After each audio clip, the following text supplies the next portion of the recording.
Welcome back, guys, to Sitting Courtside, episode 55, the double nickel episode. Of course, it's your boy Jerry D here. Just like the first 54 episodes, it's your boy Dante. You know, we got a lot in store today, really some fun rankings that we're going to get done. But before we jump to that, we got to give a special shout out to one of the best insiders in the game, if not the best insider in the game. One of the GOATs. To Adrian Wojnarowski, man. He announced his retirement from the news media world. Got enough of this insider gig, man.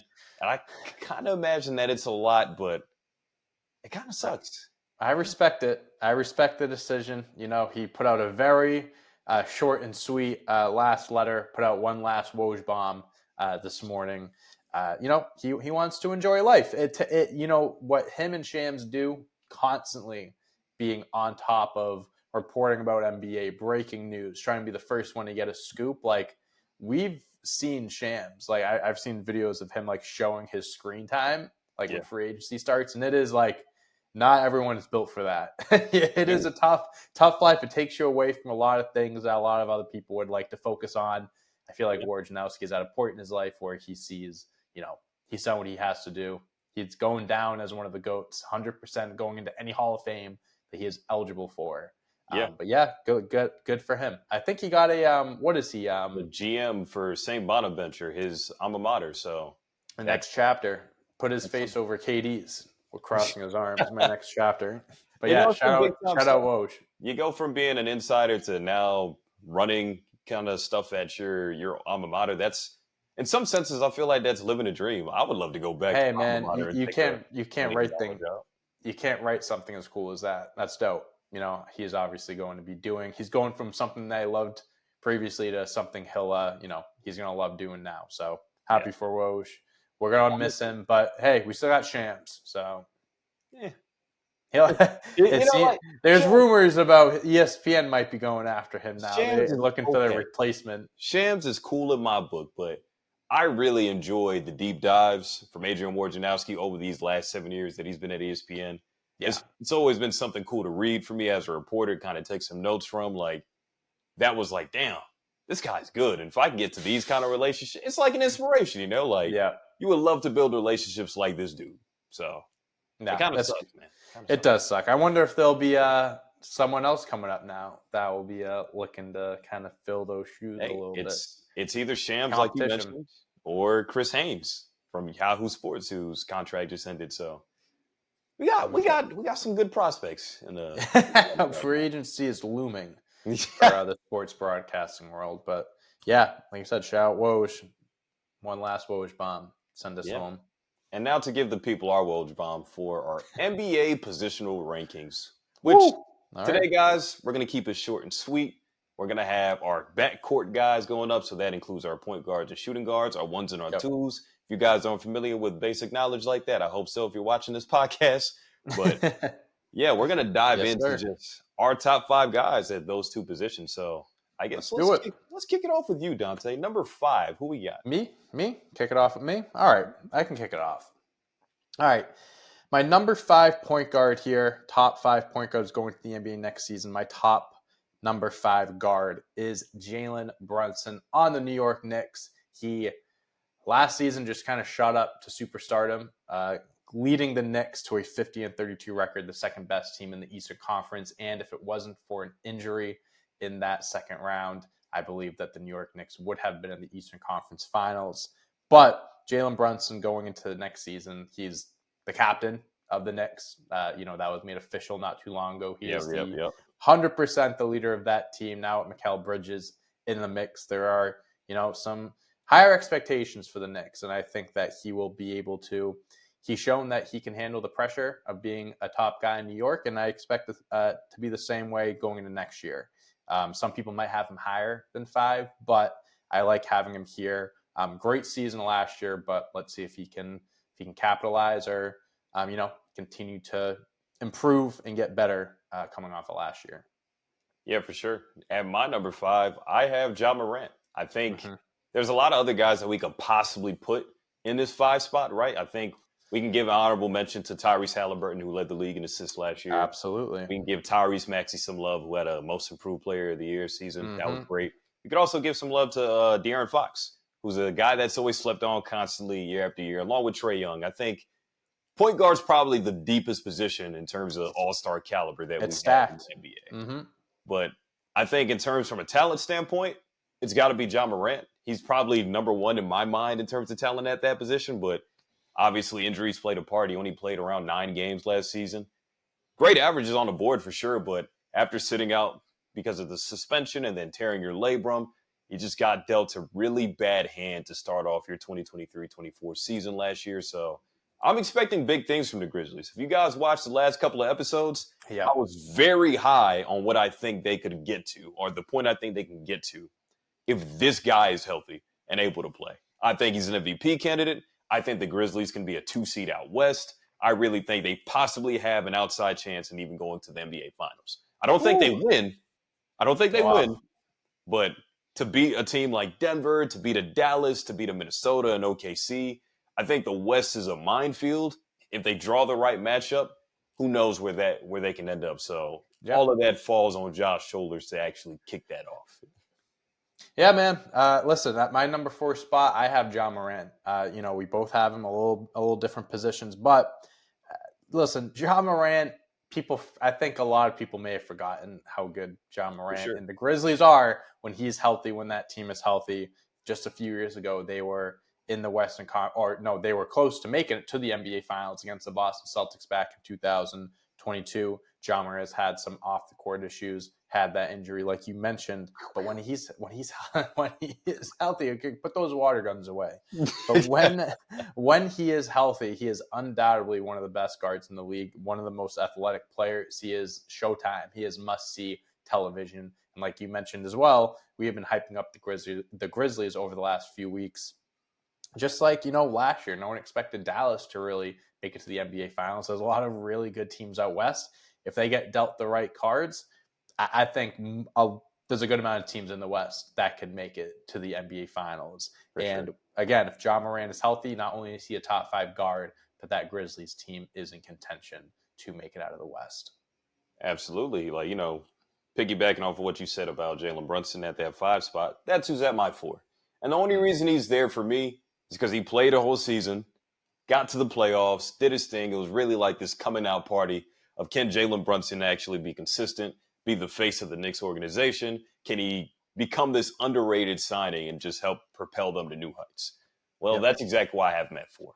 Obviously, I think we have our new, inclination process of implementing this new big body guard kind of mold. I think once upon a time we looked at Kyle Lowry that way, right? The running back kind of mold where it looks Thick. like you could see him through the trenches. Yes, thick. Thick. Jalen Brunson is is that, unfortunately. Pause, please, big pause. But he is just another big body that could bang down low on the post. I really like him, his ability to be a 3-level scorer, but also get his team involved when he has to. He's literally the epitome of what I want my point guard in this day and age to be. Sure. Score when necessary, but also make others better when necessary. I think he knows when to turn it on and when to turn it off. So Jalen Brunson is my guy at number 4. I think I feel comfortable slotting him ahead of Ja, just because of the sample size that we received from Ja Morant was like buying an old PS2 demo on a new game, something like that. Yeah, I dunked on Wembanyama. Boom, out for the season. Like that was Yeah. the highlight of the season last year for him. Yeah. So that's the only reason why he's at 5 for me. And honestly, me still slotting him ahead of those honorable mentions that I said before is a huge deal because those guys also had pretty good years last year. So JB's at my 4. Who is at number 3 for you? Well, this is when we're going to get down to the nitty gritty here. I think We have the same names. We we do have have the the same. same names, and I feel like if you are watching, you are listening, wherever you are, you're probably going to have a very similar top 3 list to us. Any NBA fan, unless you have a close tie to someone else. But my number 3, it's hard to put him down this low because he could be as high as number 1 as well. If you can make a great argument for it. But I'm picking Shai Gilgeous-Alexander, SGA, at number 3. Averaged 30 points last year. Obviously, led that Oklahoma City Thunder team to the number 1 seed in the Western Conference. They did lose to the Dallas Mavericks in the playoffs. But man, SGA has just so quickly become a superstar in this league. Like just years ago, he was on that Clippers team, just involved in the trade package for Paul George being sent to OKC, and just like in the snap of a finger, blink of an eye, SGA turned into one of the best guards in the league. Not only is he so hard to stop on offense, but he is one of the best two-way players in the league as well. Unbelievable on the perimeter, averaged 2 steals a game last year. He is my pick to win MVP this upcoming season because I think it is just a matter of time before he gets that recognition of being one of the best, if not the best player in the league. That is my pick for MVP next year. I think we talked about it a few weeks ago. But yeah, man, SGA is so special, but I do still think that there are a few guys ahead of him. No disrespect or no knock on SGA whatsoever. But this is where I'm going to put him going into next season. At the end of next season, he could easily be number one on my list as well. Yeah, and we're going to continue this trend. SGA belongs at 3, just like the amount of letters in his name, his nickname. So I think it just fits. It's not a knock towards him, obviously. Like, I agree with you that I think he could be as high as number 1. And if you want to talk about all around two-way potential, he would be number 1 on this list because I think he could be in the running for 100%. DPOY potentially. At maybe not this year because I think he has too much offensive responsibility to really go gun for that award. And I don't think he knows how to divvy up the energy on both ends of the court. I think he'd have to be in some great shape. But I definitely think him being behind the other two guys that we're going to mention here in a second fits. I mean, look, I really look at it from a standpoint, this is probably the most efficient player. That's not a big man, at least. Not a Jokic, not an For Embiid. sure. Because he takes 2-pointers. Yes, it is quote unquote the bad shot. But when you can get to your spots at 6'7", when most of the time your defender is probably going to be around 6'3" to 6'4" at the guards in today's day and age, at least height-wise, it's an easy shot. It's automatic. Or if I can drive past the bigger and slower guys if I get a switch. I think SGA's game has definitely taken leaps and bounds, and OKC moves at his pace, along with the rest of those young pieces. So SGA at 3 makes perfect sense to me. Listen, averaging over 30 points a game while only attempting 3-pointers a game is pretty. It's unheard good. of. Today. Imagine if he was a lethal 3-point shooter, he'd be averaging 35 every season, probably. So at least. Okay, so we both have the same number 3 first time this list that we've had the same one. But let's see if we continue that trend. Well, number 2. A lot of people would have this guy at number 1. It's hard to look at this guy, look at his numbers, and put him number 2 on any list. But I am putting Luka Doncic at number 2, second best point guard going to the next season. We talked about this a little bit before, Jerry. This whole some of these positions confuse the shit out of me and what some players are listed as. Because yes, Luka is listed as a point guard. He is a point guard on the Dallas Mavericks. But when I see him, I think of like a small forward-esque player. I don't look at him as a guard. I look at him as a forward. SGA is the guard, whatever. There's a few guys, and we'll get into the shooting guards. We'll get into that same issue later on. But sticking with the point guards, I do have Luka at number 2. Averaged 34 points a game, damn near last season. 9 rebounds, almost 10 assists. He's a very good player, Jerry. Very, very good player. He knows how to shoot. He knows how to score the ball. Not the best defender in the world, but he is without a doubt one of the best facilitators, one of the best, a guy that you want to build your team around. They made it to the NBA Finals last year, obviously, him leading the charge. So I'm going to put Luka at number 2. Again, it's hard for me not to put him number 1, but, I think you'll understand why when I get there. Yeah, for sure. I mean, the guy that I'm sure you have at number 1 here is who I have at number 2 in Steph Curry, which, look, I think the argument can be made where Steph Curry probably belongs at 3 on this list because SGA has maybe passed him in terms of production as a point guard, blah, blah, blah. I think the Better ability defender. Absolutely would never debate that. But the offensive responsibility that Steph still has for his team at 35, 36 years old or whatever it is insane. And obviously, we don't need to talk about the 3-point shooting. That speaks for itself. Despite it being a quote-unquote down year in the eyes of some, he still averaged 26 points per game. He still had 5 assists per game.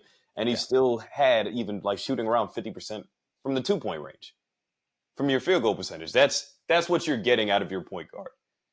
Like, I understand the real point guard of the Warriors is Draymond Green, but the way that they utilize Steph Curry is probably better than we've seen any off-ball weapon in NBA history. I think Steph can still lead these guys to a potential playoff berth. We talked about it a few episodes ago. That is their best case scenario. I don't think they're contenders to actually win a absolutely championship not. or anything like Absolutely that. not. But until I actually see them play, I need to see how these new pieces. Yeah, But on paper, I'm not too convinced yet. I'm not convinced right now, but just looking at what Steph Curry has done for the game so far at this point in this day and age, this is the 3-point era because of this dude and his offensive responsibilities and skill outweigh anybody on this list probably, except for the guy that's going to be at my number one. Except for one guy who I probably put at my number 2. Hey, man, listen, it's one of those things that you can't go wrong with either, right? I have Luka at 2. You have Steph at 2. I'm putting Steph at my 1. This is just kind of one of those, like, to me, until, like, I'm always going to view Steph as the best point guard in the league. Like, it's just going to be impossible for me to, like, kind of like how you say before, like, with LeBron. Like, until, like, he says otherwise or he's gone, like, you're going to consider him to be a top 5, top 10 player at the very least. Like, I'm always going to consider Steph to be the best point guard. It's close. Guys like Luka, guys like SGA, that is the top tier group. Best point guards in the league without a doubt. But Steph Curry, just the responsibility he carries, just how much he means to that Warriors organization, that team is just, it's unmatchable. I really do think that just the way he can still go off. And yes, he had a quote unquote down year averaging 26. It's 26 points as a 35-year-old. Like, that's still very fucking impressive. Like, and I expect that to be, go up this year. I expect him to continue having high scoring seasons going into his age 36 season. And he's going to continue to age like fine wine, I believe, as long as he stays healthy. And until he says otherwise, shows otherwise, or even retires, I'm going to have Steph as my number 1 point guard in the NBA. I would love to agree with you, but for whatever reason, this is just how the position chart crumbles, right? How it works. They don't have Luka listed at a small forward, which in my mind, he is a small forward. Because if LeBron's a small forward who's 6'8" and controls and dictates the game, Luka Doncic is a small forward. It's the same thing. Same situation. But since we're trying to be politically correct here on Sitting Courtside, I guess I'm gonna have Luka at my number 1. And you politician. Hey, man, what can I say? I got to run for Senate. You see how this debate's going on, man. Election year is going on and whatnot. But I'm really the only reason I lean towards Luka, if we are going to consider him a point guard, basketball to me is a tall man's game. The taller you are, the more easy it is. The easier it's going to be for you to do certain things on the floor. Bigger, stronger. You know what I mean? Yeah, 6'8". You could take it inside. You could also pull people out on the perimeter and get by guys or post guys up. I think Luka's game it speaks for, you mentioned all the points that I probably would have mentioned if I would have went first in this conversation. Yeah. So I think it's just more important to just list out that height and responsibility are literally the things that probably make me lean more towards Luka. And I get Luka has Kyrie Irving. So if you took Luka out off the Dallas Mavericks, yeah, they wouldn't be as good, but they still have Kyrie to lean back on. Right. You take Steph out of Golden State, they'd be terrible. They got nothing. They got nothing. No playoff berth, no nothing. We're talking about probably the 12 team out west. We're talking about they're going for another top pick in this year's draft. I don't know. You think they'll be that bad? That's kind of no. Without Steph. That's what I'm saying. Without Steph.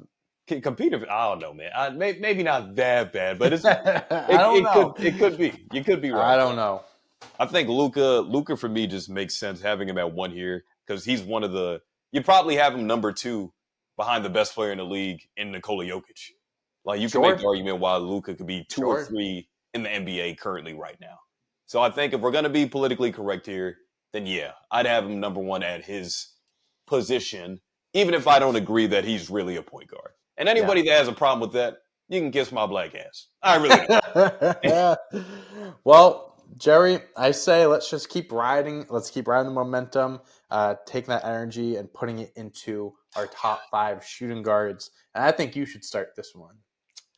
Sticking with my politically correct statements, Do you ever find yourself holding back on travel plans because you're afraid of the language gap? Well, no need to mind the gap if you have Babbel. Designed by real people for having real conversations, Babbel gets you talking. So don't pay hundreds of dollars for private tutors or waste hours on apps that don't even help you speak the language. Spend the dollars on plane tickets instead and choose Babbel. A time that I will be using Babbel is when I will be going on my family trip overseas in the next few months. Using Babbel will help me communicate better with the people there, including asking for directions, food, the bathroom, etc. Babbel's convenient courses have helped me learn real-life conversation skills in a different language. It's so easy to prep for my next trip abroad. Learning how to ask for directions, how to order food, and speak to merchants without having to consult language apps while on vacation is priceless. If this sounds good to you, download Babbel. Here's a special limited time deal for our listeners. Right now, get up to 60% off of your Babbel subscription, but only for our listeners at babbel.com/courtside. Up to 60% off at babbel.com/courtside. Spelled BABBEL.com/courtside. Rules and restrictions may apply. Now back to the episode. I'm not quite like we talked about this a little bit beforehand, where technically Jaylen Brown is a two guard, but It's confusing. But I'm is not he sure. actually a two guard? I don't know. I think he came into the league as a two guard, but technically he's a three. He plays the three though, but he's listed Because as a two guard, but he's also listed as a 2 and a 3. it's so weird. What is he? That's the only reason why I don't have him at 5. Instead of that Jalen, I have another Jalen who I think is going to take a big step this year, which would be Jalen Green. Now, for the record, before I continue my spiel, Jaylen Brown is better than Jalen Green, guys.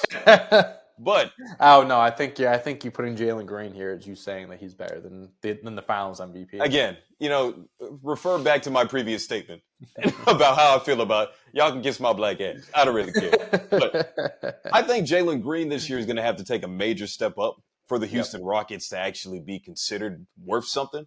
Yes, I get to have Şengün. I get to have Amen Thompson. They just added Reed Shepherd. We talked about it in past episodes that this is probably the best young core in the NBA now, or at least one of them that's going to take the next step.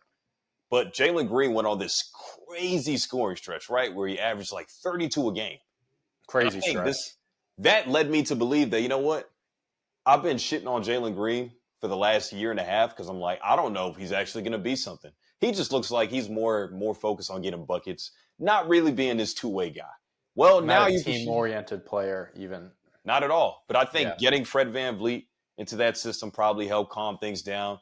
Adding other veterans like Jock Landale even probably is like, okay, I think it kind of hyped him up to the point where I know how to be the best player on the team now and do it the proper way, keep my guys involved, and also be a willing defender. I still don't think he's great, but he's a willing defender. But that's why I'm going to have Jalen Green in here, really just because of the technicality, because Jaylen Brown plays a small forward for the Boston Celtics right now, because Derek White and Drew Holiday starting the backcourt. Right. Yeah, some people might have Derek White in their top 5 too. It's confusing, guys. It really is just like whatever. Take your pick. Yes. Well, for number 5, I'm gonna put the teammate of the guy that we talked about in the point guards list, and that's Kyrie Irving. And again, this is another instance of Kyrie Irving is a point guard. That's a point guard.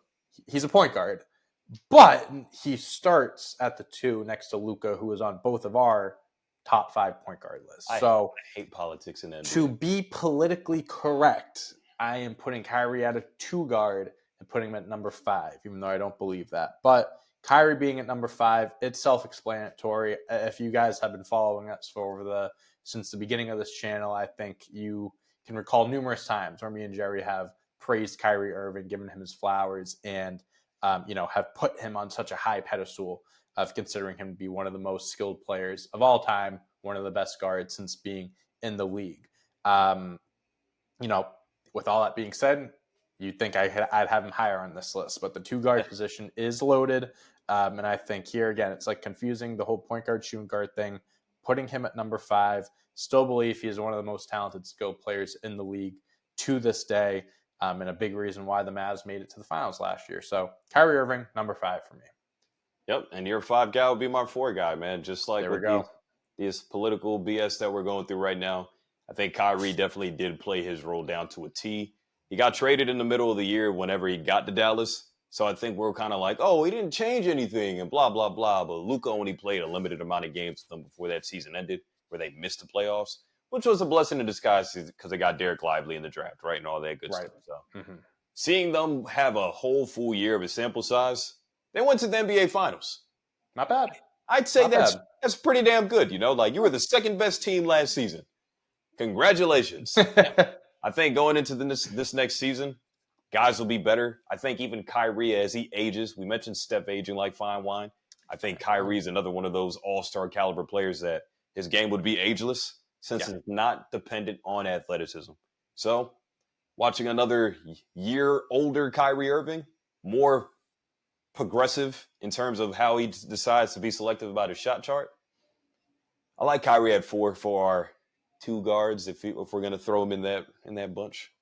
Hey, man, I'm with you. Kyrie Irving, he is, until the day he retires, he's another one of those guys that I'll consider to be one of the best players at his position. You can say point guard. That's fine.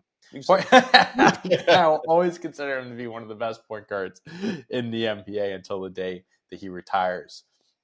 Moving on to my number 4 here, I am picking the guy that you were reluctant to put on your list, and that is the reigning Finals MVP, Jaylen Brown.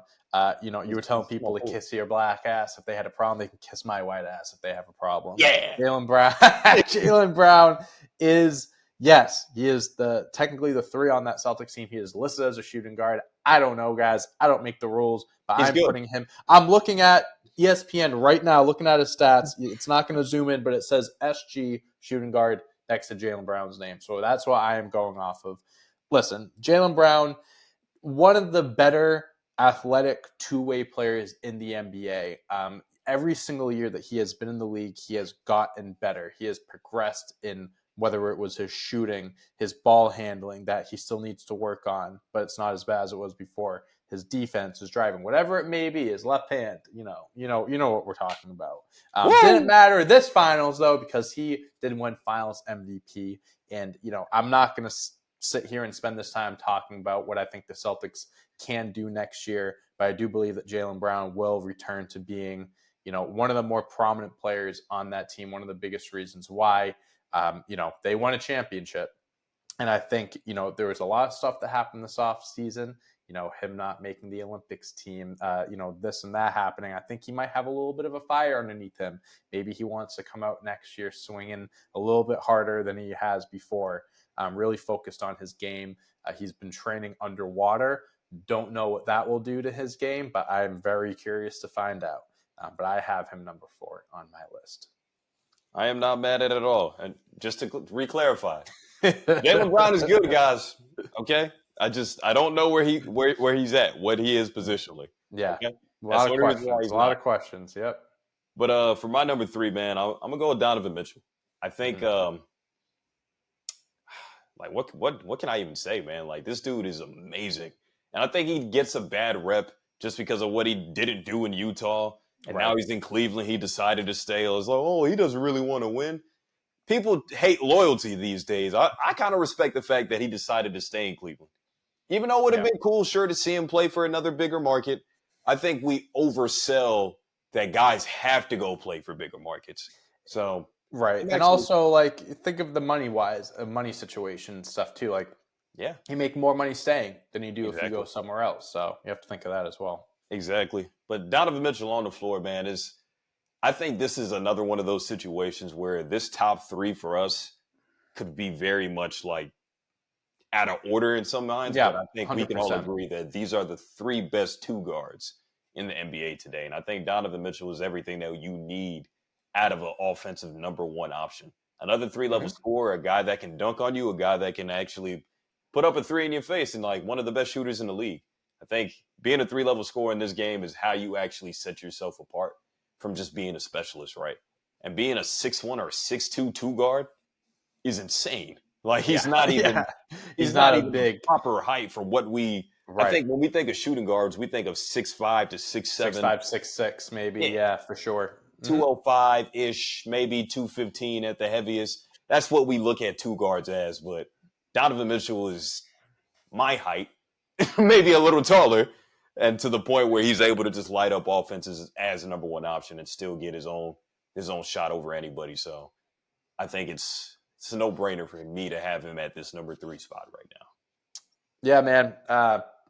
Took the words right out of my mouth. I think these next three are kind of like you can put these guys anywhere between 1 to 3. I'm picking Donovan Mitchell as well, but like you could make a fair argument that he is number 1. Yeah, I think he could be number 1 at the end of the season. He could be even number 1 right now. Like I said, it's tough to choose, but Donovan Mitchell only played 55 games last year. If he had met the requirements, he would have made an All NBA team. Would have been in consideration. I think, at one point you could have considered him in the MVP, race, top 10 race for sure. He's a pure scorer. And I think he's shown not only in Cleveland and Utah as well. I know they didn't win a championship or anything, but he did show that he could lead, those teams to top seeds in the regular season and also be, their go-to guy in the playoffs and be able to deliver when it matters the most. Step up in these big time moments where you need your star to step up the most, right? He's answered that bill every single 100%. And I think that's something that, we should be considering when we think of the best 2 guards. And that is a big reason why, he could be considered the best. But man, I think he is one of the better talents in the league for a guard.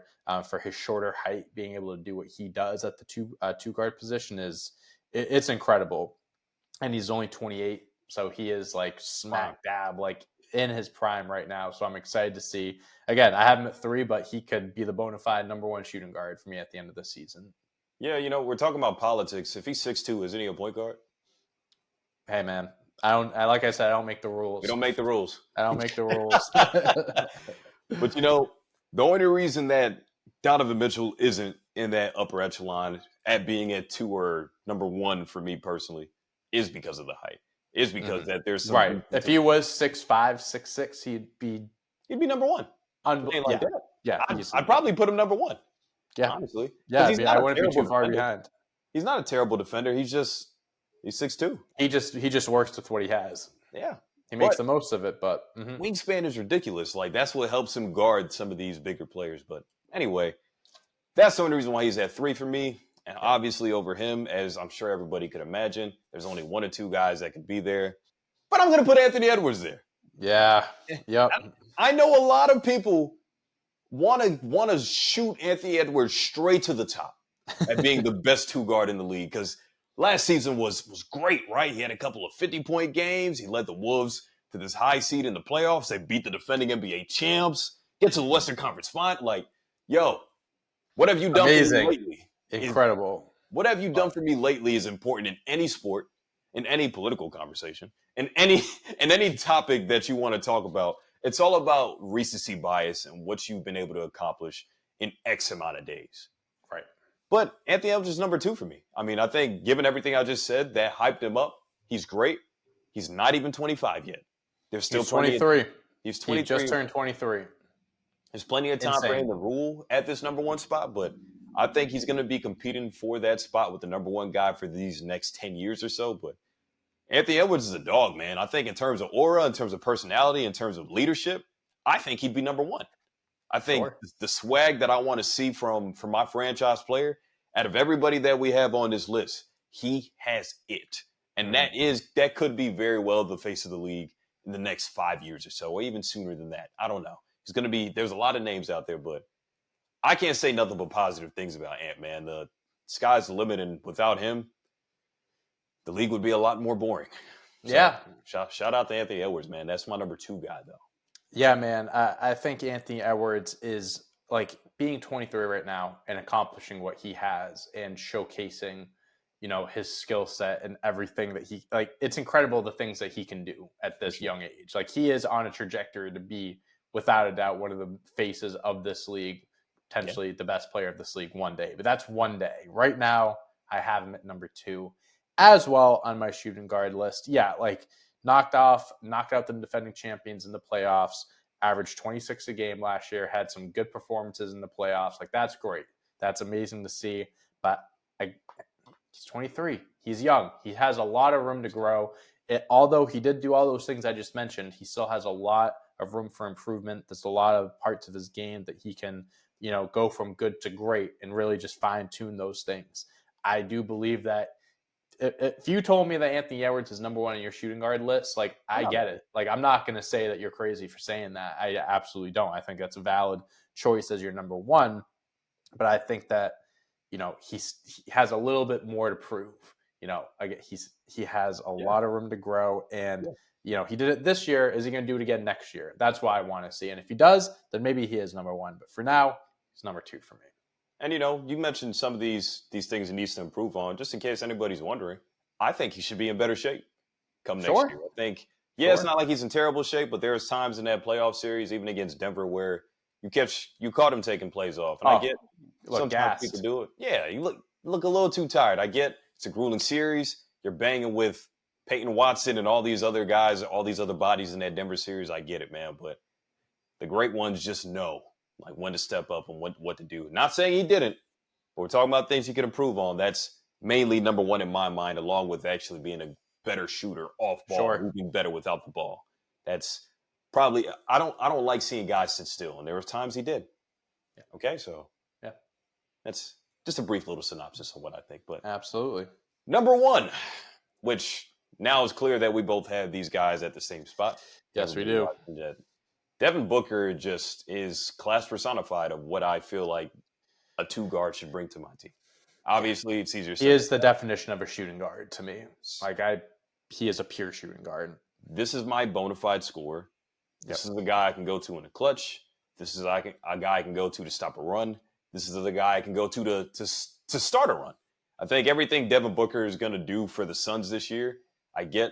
We were down on them. They got swept in the playoffs. And again, it's what have you done for me lately, right? It's not talking about Olympic play because he was great there, but just absolutely in the NBA season alone, the Suns got swept out. That's the last thing I remember by this guy that we just had at number two. He did shooting guard. I was going to say Anthony Edwards. If you twist around, Anthony Edwards was the guy to eliminate him.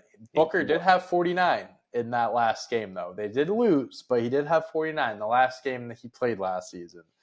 Yeah, I mean, listen, dude. He is, I think, just the most reliable two guard in the NBA, to be completely honest. You need a bucket, Devin Booker. You need to get to the free throw line, Devin Booker. Even last year, he averaged almost 7 assists a game last year. His playmaking has taken huge strides. They also didn't have a point guard, and he was the point guard. He won't have 7. I don't know if he'll have 7 assists again this year. I think Trey Jones will definitely help a lot there.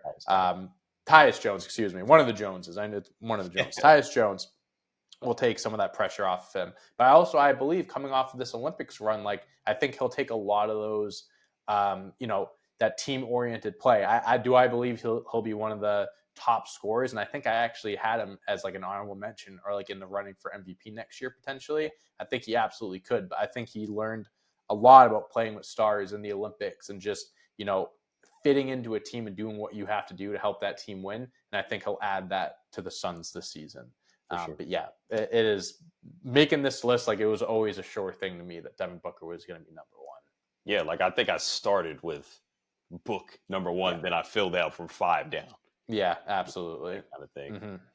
I mean, yeah, that's our list though, man. We basically had the same list except at the bottom for our two guards, but you guys let us know in the comments how you feel about our point guards, our top 5 point guards and our top 5 shooting guards in the NBA heading into the 2024-25 season. Absolutely. Is there any parting shots that we have here, Dante? I mean, we talked about Woj. We gave our top 5. I guess for you guys, let us know who you would have as your top 5 guards, point guards and shooting guards. And also put in the comments, what was your favorite Woj bomb? Personally, if I had to pick mine, it probably had to have been Paul George getting traded to the Clippers, because it was one of those things that just happened one night randomly in the summer. I was with my buddies and it's oh, hey, Paul George is going to the Clippers, and then they announced what it was for and everything, and it was that was a pure definition of a Woj bomb. But yeah, I don't think I really have anything else to add besides giving homage to the GOAT, Adrian Wojnarowski. Man, for me, I got 2 things. My favorite Woj bomb was definitely whenever LeBron ended up in LA, because I was literally driving back from work. I was still in college. I remember it like it was yesterday, man. I was still in college. I'm just at the stoplight, minding my business. It's the middle of July. Boom, LeBron James signs the lot.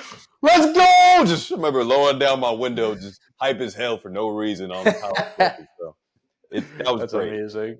Secondly, I think it's important for everybody to know that the WNBA playoffs are about to be underway. It's Yes, going to be a whole sir. lot of fun. There's still some games going on, a lot of implications. We're recording on a Wednesday, but tomorrow's Thursday, where I believe the Chicago Sky have to win that game in order to qualify. There's no Angel Reese, she's hurt, but still, women's basketball is still probably more fun to watch if you're really just a stat nerd in terms of like, wow, this fundamentally is very sound. And women have to be very, very skilled at what they do in order to be good at basketball. Not saying the men's game ain't great. I love the NBA. But the WNBA is something to watch, man. Everybody make sure they tune in. And Portland just got a team, Yeah. didn't they? They got Team. they had one years ago, but now they got it back. Mm-hmm. So there we go. 15th lead added to the NBA, WNBA, excuse me. Big things happening. Playoffs right around the corner. I'm sure that is going to be must see television. But I think that's it, Jerry. So thank you guys so much for watching episode 55 of Sitting Courtside. Like always, if you are here on YouTube, please make sure to like and subscribe. Put in the comments your top 5 list for point guards and shooting guards and your favorite Adrian Wojnarowski Woj bomb. Check out our shorts content, gamified content on the shorts tab here. If you're a podcast only, audio only listener, please make sure to give us a 5-star rating, review, all that good stuff. We appreciate it a ton. And we will be back here next week giving you our top 5 forwards, small forward, power forward. So be on the lookout for that and content coming out all week. So until next time, peace. Shubba.